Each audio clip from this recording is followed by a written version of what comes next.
السلام علیکم ورحمۃ اللہ وبرکاتہ۔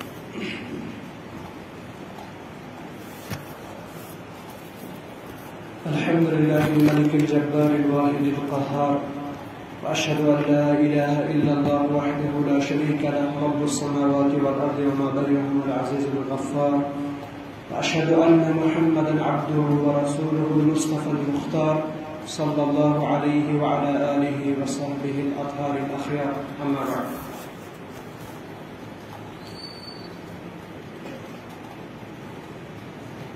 کتاب التوحید کا آج درس نمبر 13 ہے۔ اس سے پہلے 12 درس ہو چکے ہیں۔ اس باب میں بھی یہ نیا باب ہے، جس میں بھی مؤلف رحمہ اللہ نے ایک آیت اور 2 حدیثوں کا تذکرہ کیا ہے۔ کوشش یہ نہ سمجھے کہ یہ کوئی درس خصوصی کسی مسلک کی تائید کے لیے ہے، بلکہ یہ احادیث اور قرآن آیات کی تشریح ہے اور اس کے علاوہ کچھ نہیں۔ جیسے کہ ہمیں پچھلے دروس میں بھی معلوم ہوا کہ مؤلف رحمہ اللہ صرف آیتیں اور حدیثیں ذکر کرتے ہیں، اس لیے یہ اس کتاب کے دروس بہت ہی اہمیت کے حامل ہے۔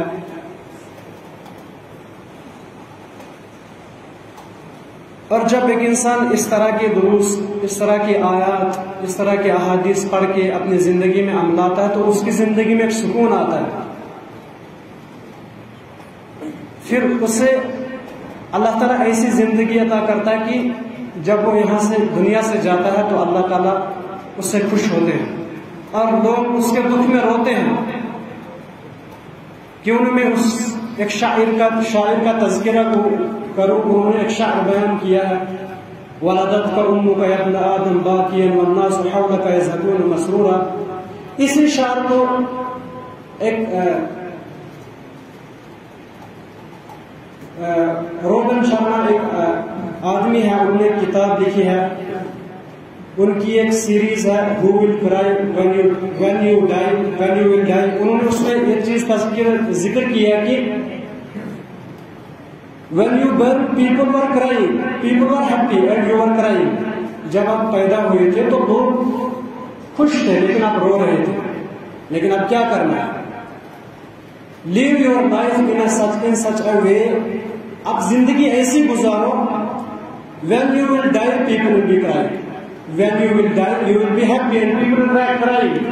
آپ مرو گے تو لوگ پریشان ہوں گے لیکن آپ خوش ہوں گے۔ اور یہ چیز ہمیں تبھی حاصل ہوگی جب ہم اپنے دین کو مضبوط سے تھامیں گے۔ جیسے عمر رضی اللہ عنہ نے کیا کہا تھا، جب ہم اسلام کو اپناتے ہیں تو اللہ تعالیٰ نے ہمیں عزت دی، اور جب ہم نے اسلام کے علاوہ کوئی اور راستہ اختیار کیا تو ہم ذلیل ہوئے۔ تو یہ معاملہ ہمارے دین کا، ہمیں ہر کوئی چیز اس میں ذکر کی گئی لیکن ہمیں وہ ڈھونڈنے نہیں آتی۔ تو مؤلف رحمہ اللہ نے نیا باب باندھا ہے، اس میں فرماتے ہیں کہ الدعاء الی شہادت اللہ الہ الا اللہ۔ بات اس بارے میں ہے کہ اللہ تعالیٰ یعنی لا الہ الا اللہ کی گواہی کی دعوت دینا۔ اس سے پہلے جو بات گزرے اس میں ذکر کیا تھا کہ توحید کیا ہوتی ہے، اس کی تعریف، توحید کی فضیلت، اور شرک سے بھی ڈرایا تھا کہ شرک سے ڈرنا چاہیے۔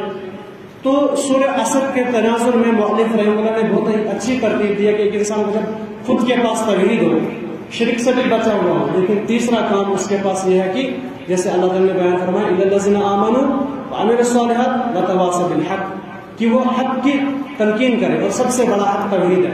تو مؤلف یہی بیان فرماتے ہیں کہ بات اس بارے میں ہے کہ لا الہ الا اللہ کی شہادت کی دعوت دینا۔ پھر انہوں نے اس میں کیونکہ لا الہ الا اللہ توحید ہے اور توحید کے بغیر کوئی عمل اللہ تعالیٰ کے ہاں قبول نہیں، ضائع ہو جائیں گے۔ اللہ نے بیان فرمایا مشرکین کے بارے میں ما کان للمشرکین ان یعمروا مساجد اللہ، مشرکین کے لائق نہیں ہے کہ وہ مساجد تعمیر کریں، انہیں چلائیں۔ اور اللہ تعالیٰ نے ساتھ ہی بیان فرمایا کہ شاہدین علی انفسہم بالکفر، وہ تو اپنے کفر پر خود ہی گواہ ہے، اور اولئک حبطت اعمالہم، ان کے عمل غلط ہے کیونکہ انہوں نے شرک کیا۔ اسی لیے مؤلف رحمہ اللہ نے جب ذکر کیا کہ دعوت دینا تو سب سے پہلی دعوت یہی قرار دی کہ توحید کی دعوت ہونی چاہیے۔ اس کے بعد سورہ یوسف کی ایک آیت کا تذکرہ کرتے ہیں، سورہ یوسف آیت نمبر 108 ہے، اللہ تعالیٰ بیان فرماتے ہیں قل ھذہ سبیلی ادعو الی اللہ علی بصیرہ، اے اللہ کے نبی، اے محمد علیہ السلام کہہ دو یہ میرا راستہ ہے، یعنی یہ دین ہے، ادعو الی اللہ، میں اللہ تعالیٰ کی طرف دعوت دیتا ہوں. کیونکہ بعض رسول اللہ صلی اللہ علیہ وسلم نے اپنا منہج واضح کیا کہ میں اللہ کی طرف دعوت دیتا ہوں. کیونکہ ایسا بھی ہو سکتا ہے دنیا میں غیر اللہ کی طرف بلانے والے بھی ہیں، ضلالت کی طرف بلانے والے بھی ہیں. اور شیخ صالح ابن عثیمین رحمہ اللہ نے ایک عظیم چیز ذکر کی کہ جو اللہ تعالیٰ کی طرف دعوت دیتا ہے اس کی خصوصیت ہوتی ہے، جب وہ دعوت دیتا ہے اگر لوگ اس کی نہ بھی مانے تو وہ غصہ نہیں ہوتا ہے. ہاں اگر غصہ ہوگا اس بات پر کہ اللہ کے دین کو نہیں اپنا رہے، لیکن اس بات پر غصہ نہیں ہوتا کہ میری بات نہیں مان رہے، کیونکہ وہ اپنی ذمہ داری پوری کرتا ہے. جیسے پیچھے ایک حدیث میں گزرا، اللہ کے نبی نے فرمایا تھا کہ قیامت کے دن کچھ نبی ایسے آئیں گے جن کے ساتھ ایک ہی آدمی ہوگا. تو یہ بڑی بات نہیں ہے کس نے قبول کیا کس نے نہیں کیا، یہ داعی کا یہ فریضہ ہے کہ وہ اپنی دعوت دے. تو اسی لیے اللہ کے نبی صلی اللہ علیہ وسلم کے متعلق یہ ہے کہ اللہ نے انہوں نے ان کو کہا گیا کہ آپ کہو میں اللہ تعالیٰ کی طرف دعوت دیتا ہوں، اور اعلیٰ بصیرت، علم کے ساتھ، اخلاص کے ساتھ. بصیرت سے مراد ہے علم اخلاص کے ساتھ، کیونکہ جب ایک انسان کی دعوت علم اور اخلاص کی بنیاد پر نہیں ہوتی ہے تو وہ فاسد ہو جاتی ہے، اس کا کوئی اثر نہیں ہوتا ہے. اور یہاں پر علم سے مراد اتنا ہی نہیں کہ شرعی علم ہے تو دعوت دینے لگ گئے. ایک انسان کو جس کو دعوت دے رہے اس کے حالت کا بھی پتہ ہونا چاہیے. کبھی کبھار ہم دیکھتے ہیں کہ انسان کسی کو دین کی طرف بلا رہا ہوتا ہے، لیکن جب وہ بلاتا ہے اس کے بلانے کی وجہ سے فساد ہو جاتا ہے، یہاں تک لڑائی ہو جاتی ہے. کیوں؟ کیونکہ وہ بصیرت پر نہیں ہوتی، علم پر نہیں ہوتی. اسی لیے جب ہم کسی کو دعوت دے تبلیغ کی اسے حکمت کے ساتھ دیں، اسے سمجھائے. اگر کوئی شرک کرتا ہے ہم اسے کہیں، اسے قرآن کی آیت پیش کرے، حدیث پیش کرے. یہ نہیں وہ مشرک کہاں سے آئے، ایسے یہ کیا کرتے ہو، آپ کے عمل برباد ہو گئے. تو یہ طریقہ نہیں ہے دعوت کا. تو یہی اللہ کے نبی علیہ السلام کو کہا گیا کہ آپ کہو میں دعوت دیتا ہوں لیکن بصیرت کے ساتھ، اخلاص، حکمت کے ساتھ. اور اس کے بعد بیان فرماتے ہیں انا ومن اتبعنی، میری بھی یہی دعوت ہے اور ان لوگوں کی بھی جو میری اتباع کرتے ہیں. کیا؟ سبحان اللہ، اللہ تعالیٰ پاک ہے. کس چیز سے؟ جو مشرکین اللہ تعالیٰ کے ساتھ شرک کرتے ہیں اللہ تعالیٰ اس سے پاک ہے. وما انا من المشرکین. اور پھر بیان فرماتے ہیں اللہ کے نبی، اللہ تعالیٰ اس آیت کا تذکرہ کرتے ہیں کہ آپ کہہ دو کہ میں مشرکین میں سے نہیں ہوں. اس کا مطلب دو چیزیں لازم ہو جاتی ہیں. ایک تو انسان اللہ تعالیٰ کی وحدانیت کا اقرار کرے اور ساتھ میں شرک کی بھی نفی کرے. اس کے بعد مؤلف رحمہ اللہ نے ایک حدیث کا تذکرہ کیا، میں اس کا مختصر ذکر کروں.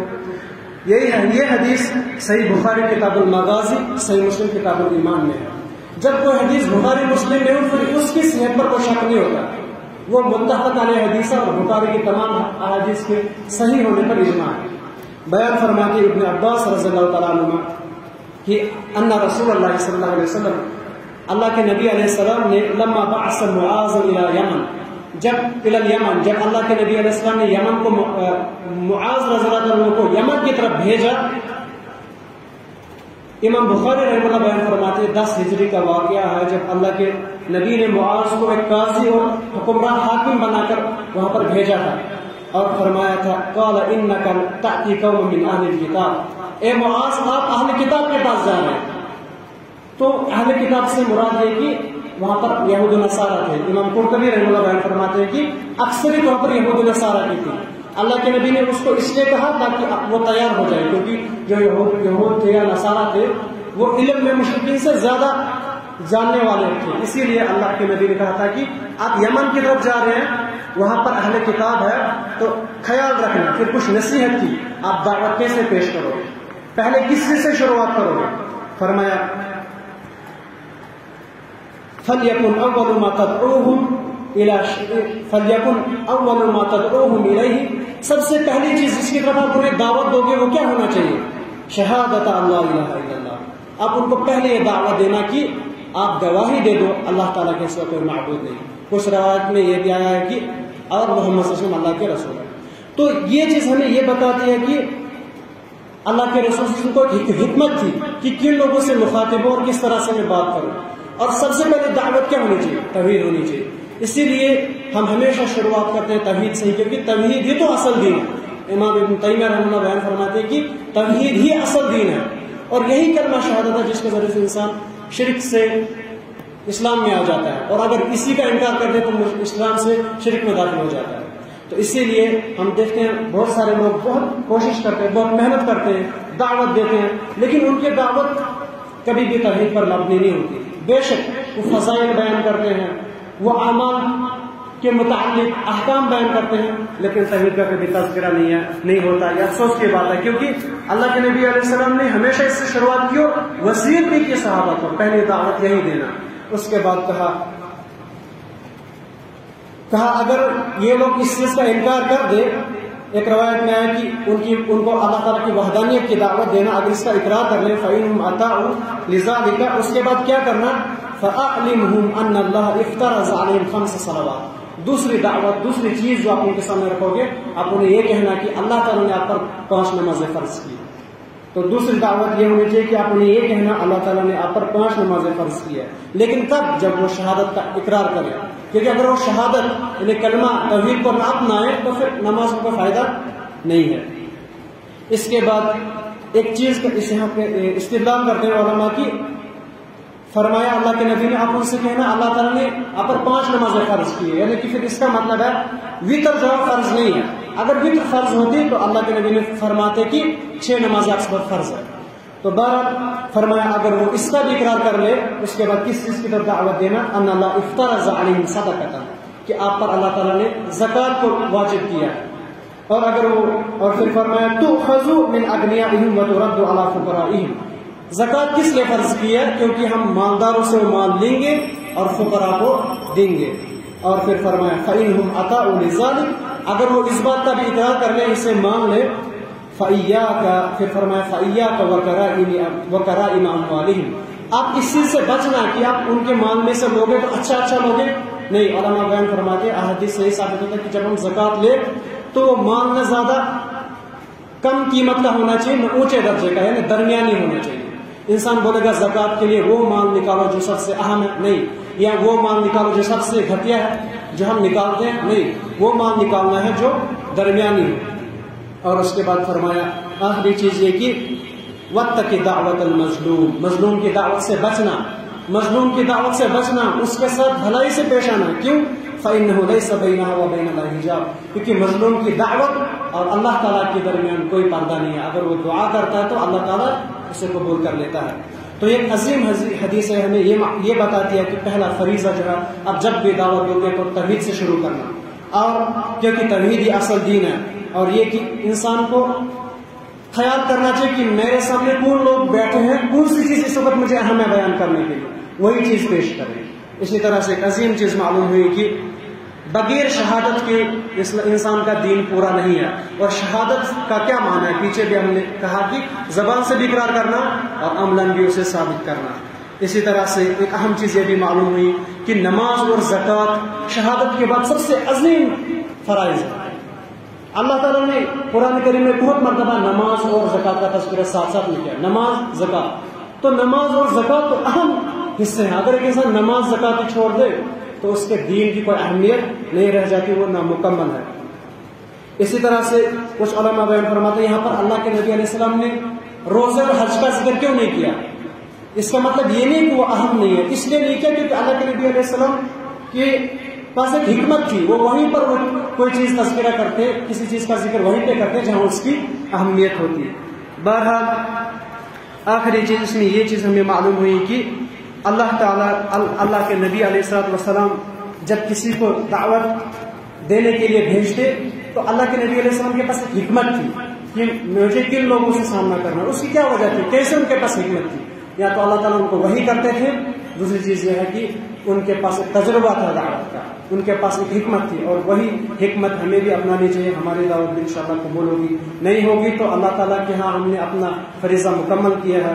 اللہ تعالیٰ سے دعا ہے کہ اللہ تعالیٰ ہمیں اس پر عمل کرنے اور دوسروں تک پہنچانے اور اس پر صبر کرنے کی توفیق دے۔ اقول قولی ھذا استغفر اللہ لی ولکم ولسائر المسلمین۔